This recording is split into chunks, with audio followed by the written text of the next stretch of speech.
Səsim mənim hüquqlarım mövzusudur bugün və biz bu mövzu ətrafında artıq neçə ildir ki, müzakirələr aparırıq və bu mövzunun reallaşması üçün də bir sıra layihələr Dövlət Komitəsi həyata keçirilsin iştirakınızla. Özü-özlüyündə bu sadəcə bir cümlə, bir fikrin ifadəsi deyil. Bu uşaqların cəmiyyətin fəal üzvünə çevrilməsi, onların fikirlərinin eşidilməsi, hüquqlarının tanınması istiqamətində səylərinin, eyni zamanda uşaqların yalnız qorunmalı yox, eyni zamanda dinlənilməyə hüquqları olduğunu bir daha vurğulamağa xidmət edən bir platformadır.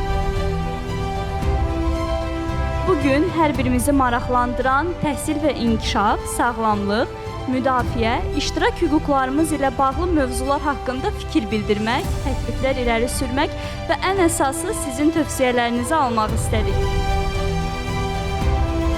Uşaqlara inkişafı üçün yalnızca təhsil və yaxud da ki, tədris vəsaitləri yetərli deyildir. Onların cəmiyyətdə öz yerlərini tapmaları üçün sosial bacarıqların da yüksək olması kifayət qədər arzu olunandır. Real peşə sahiblərlə görüşərək həmin peşənin çətinlikləri, bu saat həmin industriyada olan məsələlər haqqında daha rahat formada fikirlərimizi izah edə bilər və onlardan yeni şeylər öyrənə bilərik. Mikroklubların yaranmasını təklif edirəm. Bu mikroklublar uşaqların istədiyi maraq dairəsində fəaliyyət göstərəcək və tamamilə uşaqlar tərəfindən idarə olunacaq.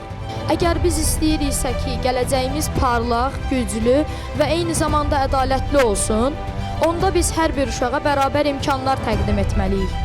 Biz başa düşməliyik ki, bizim sağlamlığımız ancaq idmanla məşğul olmamağımız ilə tənzimlənmir. Ruhumuz da sağ olmalıdır və sağlam ruh ancaq sağlam mühitdə böyüyə bilər. Bildiyimiz kimi sağlamlıq çox böyük bir dərin sahədir və o sahədə mənim önəmli olduğunu düşündüyüm 2 ədəd mövzu var. Bunlar empatiya və tolerantlıqdır. Bizim zərər verənlərə qarşı sərt ictimai mövqe nümayiş etdirməyimiz zamanla bizim ətrafımızdakı insanlarda da bu mövzulara qarşı həssaslıq yaradacaq. Əsl inkişaf müxtəlif təcrübələrin və səslərin bir araya gəldiyi zaman mümkündür. Bu mənada iştirakçılıq təkcə bir hüquq deyil, eyni zamanda sosial bərabərliyin də əsas şərtidir. Bu hüquqi bir prinsip olmaqla yanaşı, eyni zamanda mədəni bir ehtiyacdır. Belə ki, mənəvi dəyərlərin əyani formada təcəssümü uşaqların yaddaşında unudulmaz bir iş kimi qalacaq. Məclis artıq 5 ildir ki, fəaliyyət göstərir. Bu təşəbbüs böyüdü, gücləndi və bu bir birlik oldu. Bu birlik uşaqlara göstərdi ki, uşaq hüquqları tanımaq, təklif vermək və təsir etmək mümkündür.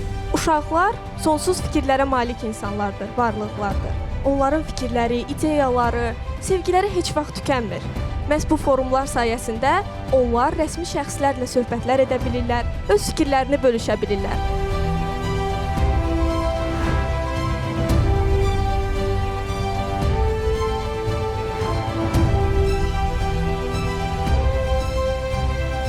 Arzu edirəm ki, bütün dünyada uşaqlar sağlam, təhlükəsiz, rahat bir mühitdə yaşasınlar, müharibələr olmasın. Hər kəs öz ailəsində, öz cəmiyyətində istədiyini yerinə yetirməyə imkanlara malik olsun və dünya sülh və təhlükəsizlik içərisində olsun. Hər birimizə uğurlar.